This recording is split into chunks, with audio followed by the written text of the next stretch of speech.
কিছু ওয়াজিব আছে, নমাজ পড়তে হইলে সুন্নত আছে, এগুলা জানা লাগবো নি না লাগতো না। এখন আমরা নমাজ পড়তে হইলে নমাজের বাহিরেও ভিতরে 13টা ফরজ আছে। কটা ফরজ আছে?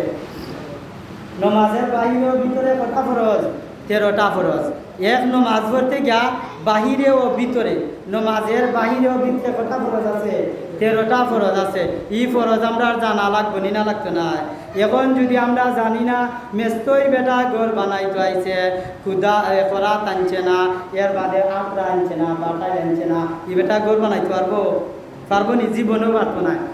বাসে জায়গাত থাকবো, টিনের জায়গাত থাকবো, বল্টু জায়গাত থাকবো, এর বাদে কাঠের জায়গাত থাকবো।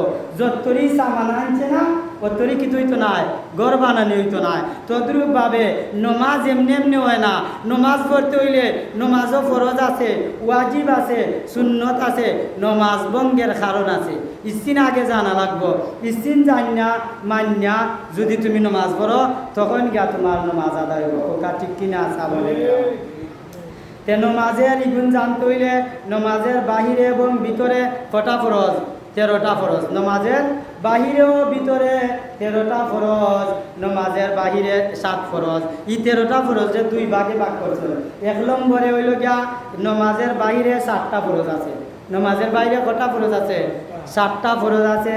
ভিতরে আছে 6টা ফরজ। ভিতরে অর্থাৎ মসজিদের ভিতরে নি না, নমাজ যদি আমরা রেখাত পাঞ্জা তিলাওয়াত করি ওখানের ভিতরে 6টা ফরজ, আর বাহিরে 7টা ফরজ। 7 আর 6 কত হয়েছে? 13টা হয়েছে। আমরা গভীর মনোযোগ দিয়েছি শিক্ষার কথা, আমরা শিখতাম। যদি শিখি না আমল করবো কিলা, আর শিখি না যদি শিখো না যদি আমল করে কোনো লাভ হইতো না। যেমনভাবে মেস্তৈরে ঘর বানাইতে যদি পারে না, মেস্তই না এগু যদি আত্রা বাটাই লইয়ায়, এগু যদি ঘর বানায় ঘর কইব নি? সুন্দর হইব নি ঘর? হইতো না। এবাই দি মেঘ ভরবো, হবাই মেঘ ভরবো, বাসও বান্ধিব হইতো না।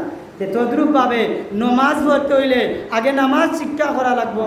নামাজ আদায় হইতে হইলে, সুন্দর হইতে হইলে নমাজ আগে শিক্ষা করা লাগবো।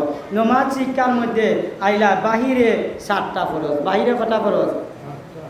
নমাজের বাহিরে 7 ফরজ। 1 নম্বরে হইল গিয়া শরীর ফাঁক করা। 1 নম্বরে শরীর ফাঁক করা। এখন আমরা শরীর ফাঁক করা লইয়া আলোচনা করি। পয়লা নম্বর তো শরীর ফাঁক নানি।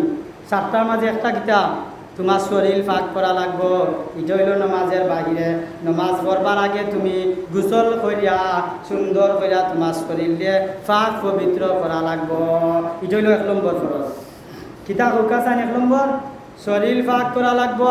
শরীর ফাঁক করতে হইলে গোসল করা লাগবো। গোসল করতে হইলে গোসলের ফরজ শিক্ষা করা লাগবো। গোসলের ফরজ হইল 3টা। গোসলের ফরজ 3টা। গড়গড়াইয়া কুল্লি করা, নাকে লরম জায়গা পর্যন্ত পানি পৌঁছাইয়া দেওয়া। 3 নম্বর হইল গিয়া সমস্ত শরীর বালাইল্লা লাইয়া সাইয়া দৌত করা। এটার নাম হইল ইটা গোসলের ফরজ। গোসলের ফরজ কটা?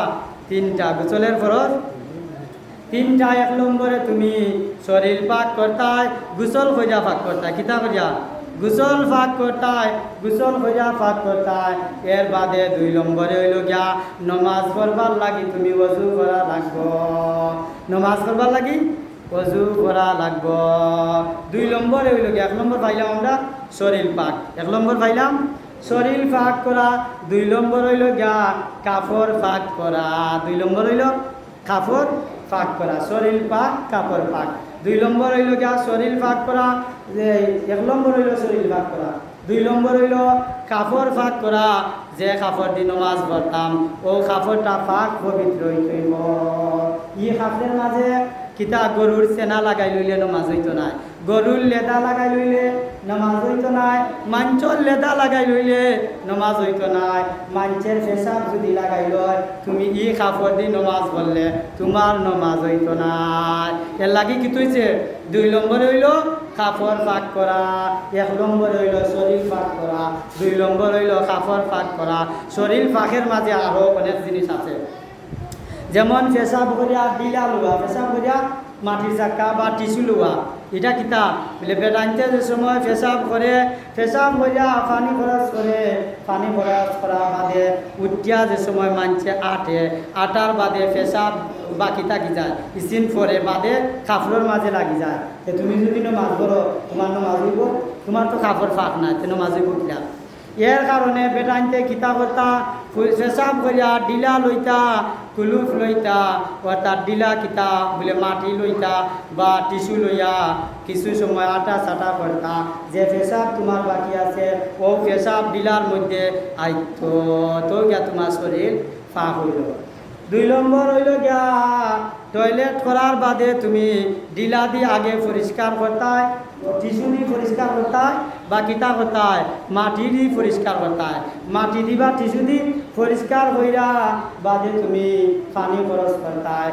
তখন গিয়া হইল তোমার শরীর পাক পবিত্র আর নাইলে তুমি যত কিতা করো সাবান দি দৌ হাতরে পরিষ্কার করো সাবান দি দৌ এর বাদে সেন্ট লাগাও তোমার এই ময়লাটা হাতের মধ্যে লাগাই থাকে এর কারণে দেখবা সব ঘরের খানি খাইয়া শৈল্য অসুখ হয়ে যায় কারণ হইল গিয়া যে ঘরের মধ্যে মানুষে কিতা করে ডিলা কুলু ব্যবহার করে না এই ঘরের খানির মধ্যে পায়খানা লাগাই থাকে এই ঘরের খানির মধ্যে নাফাকি যায় গিয়ে এর কারণে আমরা কিতা করতাম ডিলা কুলু ব্যবহার করতাম কইরার বাদে আমরা রান্না বাড়া করতাম আর আমরা ফাঁক পবিত্র হইতাম পানি খরচ করিয়া তো গিয়া ফাঁক পবিত্র হইলাম আল্লাহ রব্বুল আলামিন আমরারে নমাজ পড়বার আগে কিতা করা লাগবো শরীর পাক করা লাগবো 2 নম্বর হইল গিয়া কাপড় পাক করা লাগবো 3 নম্বর হইল গিয়া নমাজের জায়গা পাক করা লাগবো যে জায়গাত নমাজ পড়তাম এই নমাজের কিতা করা লাগবো জায়গা পাক থাকইব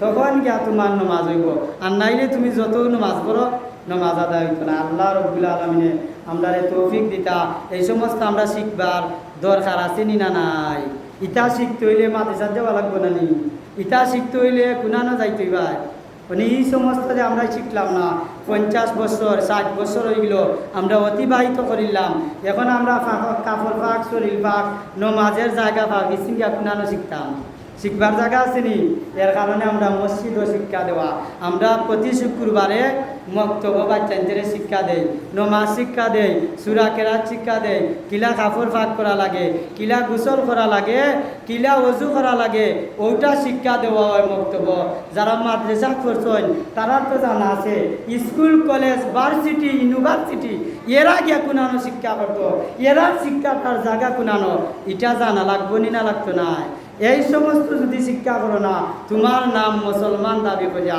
লাভ হইতো না নমাজ যদি শিক্ষা করিয়া পড়ো না এই নমাজে তোমার ফায়দা হইতো না যেমন ধরো উদাহরণ একজনে যদি কিতা করে ঘর বানাইতো চিনে না ঘর বানায় যেমনভাবে আইনের ঘর বানানি হইতো না তদ্রূপভাবে নমাজ চিনো না নমাজ জানো না নমাজ শিক্ষা করো না তুমি যতই নমাজ পড়ো এই নমাজে তোমার ফল ধরতো না এই নমাজে তুমি জান্নাতের চাবি পাইতাই না আল্লাহ